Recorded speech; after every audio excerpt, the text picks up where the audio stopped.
Немногие исторические личности рассматриваются как однозначное бедствие, но Патема, так называемая королева-волчица Солитьюда, заслуживает такой славы по праву. Именно о ней наша сегодняшняя история.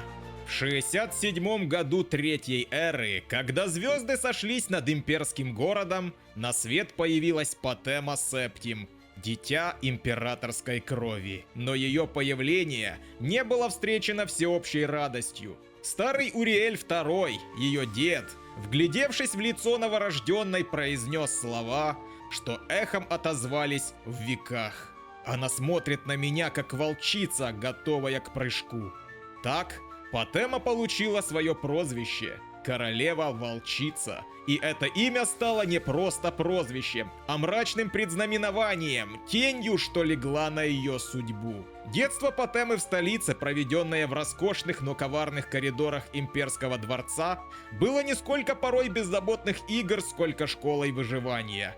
Ее отец, принц Пелагиус, и даже мать практически не проявляли нежных чувств к своим детям. Ее старший брат Антиохус, которому было 16 к моменту ее рождения, уже был пьяницей и известным любителем женщин, заработавшим дурную репутацию во всей империи. Младшие братья Сефорус и Магнус родились значительно позже, и таким образом Патема была единственным ребенком во дворце. Девочка, чья проницательность превосходила ее годы, не искала общества сверстников. Вместо этого она жадно впитывала каждое слово, каждое движение в лабиринте дворцовых интриг. Она видела слабость в тех, кто держал власть, и жадность в тех, кто стремился ее отнять. В ее душе, словно хищник в засаде, зрело убеждение: власть — это не наследство, а добыча, которую нужно вырвать зубами. Она была не просто принцессой, а рожденной интриганкой, чья острота ума и врожденная хитрость вскоре превзошли многих опытных царедворцев. Годы шли, и в 85 году Третьей Эры ее выдают замуж за короля Солитьюда Мантиарко. Этот союз был скреплен не любовью, а выкован из холодного политического расчета. И Патема, словно опытный игрок в шахматы, использовала его как первый решающий ход на необъятной шахматной доске Тамриэля. Она не правила открыто, но ее шепот, тонкий и властный, направлял каждое решение Мантиарка, превращая его в послушный инструмент ее воли. Именно в Солитьюде, среди суровых гор Скайрима, ее влияние начало крепнуть. К тому же Патема была не только мастером интриг, но и могущественной чародейкой. С головой погружаясь в запретные знания, она изучала некромантию и темные искусства, стремясь обрести силу, что сделает ее неуязвимой.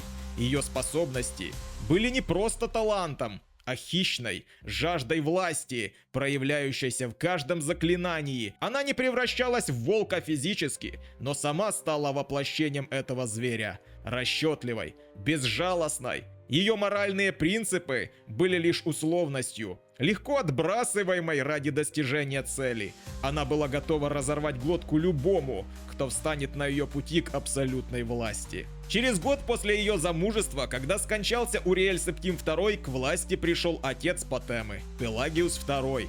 Он обнаружил казну империи истощенной до предела из-за бездарного управления предшественника.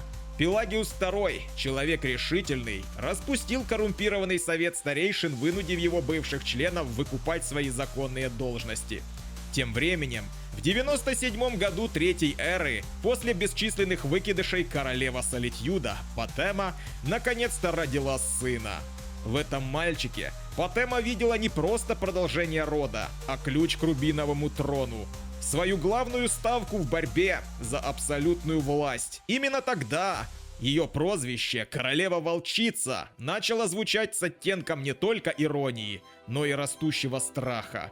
Она стала полностью соответствовать ему, символу беспощадности и хищной хватки в любой интриге. Она назвала сына Уриэлем в честь своего деда. Мантиарка немедленно объявил Уриэля своим преемником, но Патема желала гораздо большего для своего дитя. Не просто королевства, а всей империи, лежащей у его ног. 2 года спустя, в 99 году Третьей Эры, Пелагиус II скончался.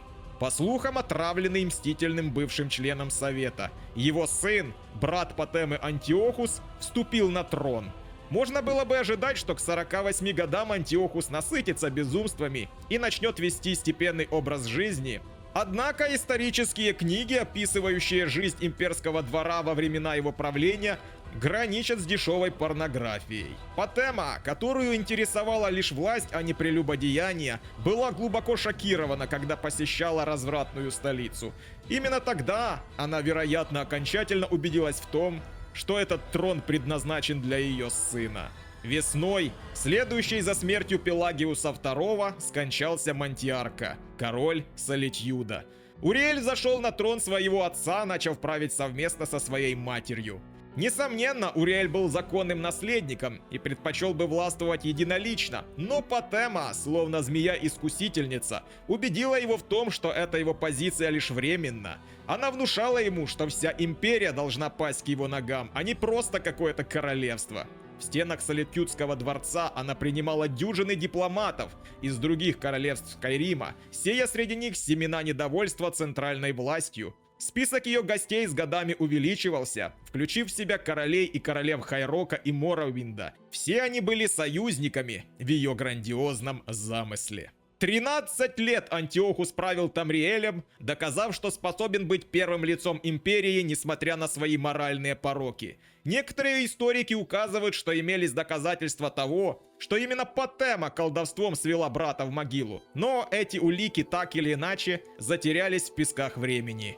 И вот, в 112 году Третьей Эры, когда Антиохус умер, мать и сын, Патема и Уриэль незамедлительно явились в столицу. Без промедления они оспорили законность прав дочери покойного императора Кинтиры, бросая вызов всей имперской иерархии. Обращение Патемы к Совету Старейшин стало блестящим примером ораторского искусства, достойным изучения. Она начала с показной лести и самоуничижения. Мои величественные и мудрые друзья, члены Совета Старейшин, я всего лишь провинциальная королева и могу только делать догадки о решениях, которые вы, должно быть, уже приняли. Она продолжала восхвалять покойного императора, который, несмотря на свои пороки, был популярен. Он был истинным септимом и великим воителем, но затем, не теряя ни секунды, она перешла к главному, обросив на Кентару поток грязных обвинений, подвергая сомнению ее происхождение и легитимность. Императрица Магна, к сожалению, не сделала ничего, чтобы обуздать похотливый нрав моего брата, вещала Патема. На деле ни одна шлюха города не побывала в большем количестве постелей, чем она. Если бы она была честнее, выполняя свои обязанности в имперской почивальне, мы бы имели настоящего наследника императорского трона, а не тех полоумных и бесхарактерных ублюдков, что называют себя имперскими детьми. Несмотря на это демоническое красноречие, Большой Совет позволил Кинтире взять бразды правления в свои руки в качестве императрицы. Кинтиры II. Ярость Патемы и Уриэля была безгранична. В гневе они вернулись в Скайрим и немедленно приступили к подготовке восстания, что должно было поглотить всю империю. Войне Красного Алмаза посвящено немало летописей и книг, ее масштабы и жестокость трудно переоценить. Я не буду подробно описывать ни захват императрицы Кинтиры II и ее казнь в Хайроке в 114 году Третьей Эры, ни произошедшую спустя 7 лет коронацию сына Патемы, Уриэля. Спасшиеся братья Патемы, Сефорус и Магнус, годами сражались с новым императором и его матерью. И все это время империю терзала гражданская война. 127 год Третьей Эры стал кульминацией этой кровавой саги. В то время как Уриэль сражался со своим дядей Сефорусом в Хаммерфелле, войска Патемы встали против армии другого его брата, Магнуса, в Скайриме. Именно в разгар этой битвы, когда она готовила наступление на самый слабый фланг Магнуса, Патема получила известие о поражении и захвате своего сына. Патема пришла в ярость. Подобно буре, она лично возглавила атаку. Ее глаза горели безумием и отчаянием, и атака оказалась успешной. Армия Магнуса была разбита. Но в самый разгар празднования этой победы, когда эхо ее триумфа еще не стихло, Патема получила другое, еще более страшное известие. Ее сын, Уриэль, единственный, за кого она вела эту кровавую войну, был убит разъяренной толпой, не успев предстать перед судом в столице. Этот удар, казалось, окончательно свел Патему с ума. Когда Сефорус был провозглашен новым императором, Патему охватило истинное неистовство. Ее ярость переросла в чистое безумие. Она призвала могущественных Деэдра сражаться на своей стороне, а ее верные некроманты по ее приказу воскрешали падших врагов, превращая их в бесчисленные армии нежити. Патема, словно ведомая первобытным инстинктом, не уставала атаковать вновь и вновь войска императора Сефоруса I, не зная ни усталости, ни пощады.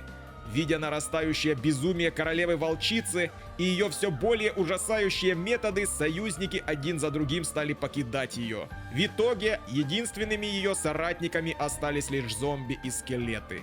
Королевство Солитьюд, когда-то гордый символ ее власти, превратилось в долину смерти, израненную войной и некромантией.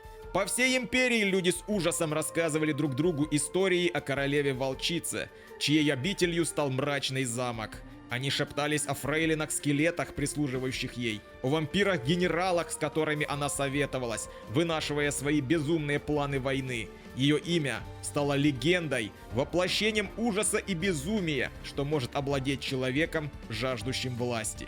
Патема погибла после месячной осады своего замка в 137 году Третьей эры, в возрасте 90 лет.